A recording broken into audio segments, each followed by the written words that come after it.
प्रिय विद्यार्थियों एवं मित्रों, नमस्कार। मोहन हिंदी वाटिका में आपका स्वागत है। आज हम आपके समक्ष केशवदास जी हृदयहीन कवि हैं, सिद्ध कीजिए, ये प्रश्न लेकर के उपस्थित हुआ हूँ।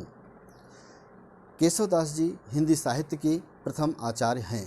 हिंदी में सर्वप्रथम इन्होंने ही काव्य के विभिन्न अंगों का शास्त्रीय पद्धति पर विवेचन किया है।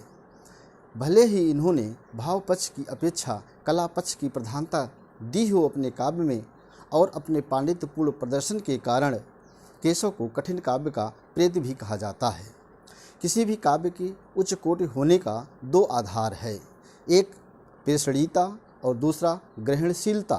पेषणीयता से आशय है कि कवि द्वारा, लेखक द्वारा अपने काव्य में जो भाव व्यक्त किया जाता है, और ग्रहणशीलता से आशय उसको पाठक या श्रोता ग्रहण करता है। यदि दोनों में सामंजस्य है तो वह काव्य उच्च कोटि का होता है। अर्थात यदि कवि अपने पेषणीयता के माध्यम से अपने काव्य में भाव पक्ष को जो व्यक्त करता है, श्रोता यानी पाठक उसे सहज भाव से उसके अर्थ को ग्रहण कर लेता है, तो वह काव्य उच्च कोटि का माना जाता है। यदि वह श्रोता या पाठक उस मर्म को समझ नहीं पाता, उसके अर्थ को समझ में नहीं आता उसे, तो वह काव्य द्रूह एवं क्लिष्ट हो जाता है। यही आक्षेप केशवदास जी के ऊपर लगाया जाता है कि इनका काव्य जो है तो अच्छा, परंतु जो श्रोतागण हैं, पाठकगण हैं, उसके अर्थ को अच्छे से समझ नहीं पाते हैं। चूँकि केशवदास जी के बारे में आचार्य रामचंद्र शुक्ल, जो कि एक प्रसिद्ध इतिहासकार हैं, इन्होंने अपनी पुस्तक हिंदी साहित्य का इतिहास, जो कि सन 1929 ईस्वी में प्रकाशित हुई, उसमें लिखा है केशव को हृदयहीन कवि थे, उन्हें कभी हृदय नहीं मिला था। अर्थात उन्होंने स्पष्ट शब्दों में कहा केशव को हृदय कवि नहीं है, और उनके अंदर जो सहृदयता और भावुकता है वो जो कवियों में होनी चाहिए वो नहीं है। केशव के हृदयहीन कवि होने का प्रमुख आधार इस प्रकार है। नंबर 1, कथा में संबंध निर्वाह का अभाव, यानी केशवदास जी ने जो अपनी काव्य में कथा संबंधी निर्वाह किया है वो उचित ढंग से नहीं किया है।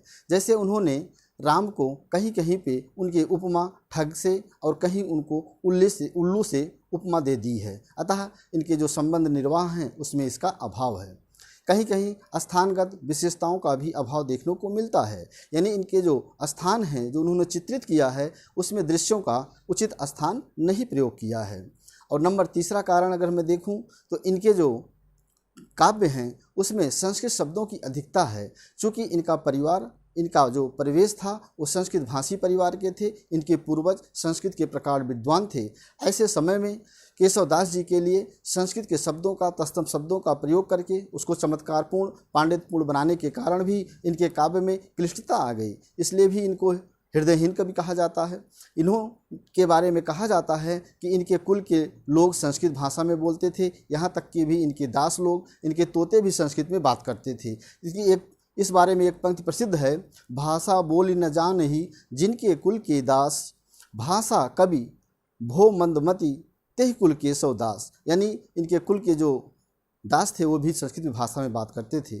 चूँकि केशवदास जी जिस समय थे उस समय ब्रजभाषा का प्रचुर मात्रा में प्रयोग होता था, अतः मजबूरी बस इन्होंने अपने काव्य का विषय ब्रजभाषा में बनाया। जबकि ये संस्कृत के प्रकार विद्वान थे, ये संस्कृत भाषा में रचना करना चाहते थे, लेकिन समय परिस्थितियों की मांग के अनुसार इन्होंने ब्रजभाषा में अपना काव्य लिखा, और इनकी जो संस्कृत भाषा की जो शब्दावली है उसका प्रयोग किया। इन्होंने काव्यादर्श, दंडी के और अन्य लक्षण ग्रंथों के आधार पर भी अपने काव्य में समावेश करके इनको काव्य को इन्होंने द्रूह बना दिया। इस तरह से जो है इनके काव्य में क्लिष्टता आ जाती है। दरबारी होने के कारण, चूँकि परंपरागत रूप से इनके जो पूर्वज थे वो दरबारी कवि थे, और उस समय जो है पांडित्यपूर्ण प्रदर्शन, चमत्कारिकता के कारण इन्होंने अपने काव्य में चमत्कारपूर्ण शब्दों का प्रयोग करके उसे और ही द्रूह बना दिया। जैसा कि हम देखते हैं कि विष का अर्थ तो जहर होता है, परंतु इन्होंने इसको प्रयोग पानी के रूप में कर करके विरुद्धा अलंकार का प्रयोग कर दिया, जिसमें एक पंक्तियाँ इस प्रकार हैं, विस्मय यह गोदावरी अमृतन के फल देती, केशव जीवन हार के दुख अशेष हरि लेती।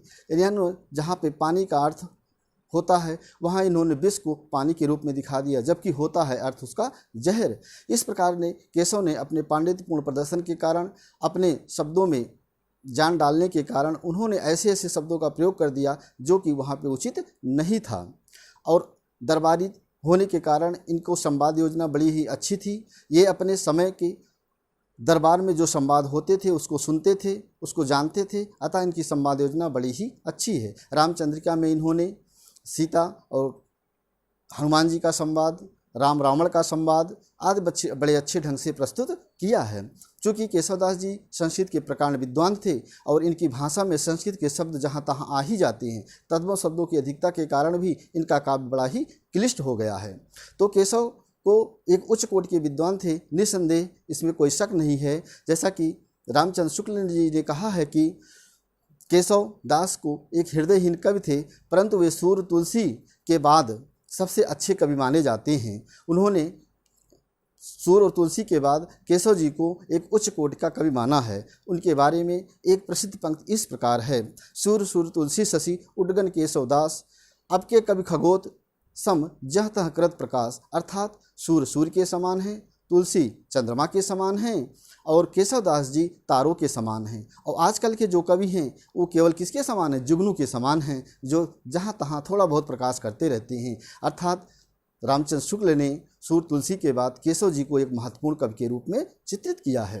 अर्थात केशवदास एक उच्च कोटि के कवि थे, निस्संदेह, उसमें कोई शक नहीं है। अपने पांडित्यपूर्ण प्रदर्शन के कारण इनकी भाषा में जो क्लिष्टता आई है वो आमजन के लिए ग्राह्य नहीं है। इनके एक एक छंद के तो 4-4, 5-5 अर्थ होते हैं, अतः सामान्य जन के लिए इनका जो काव्य है वो ग्राह्य नहीं है और उनके काव्य में क्लिष्टता देखने को मिलती है।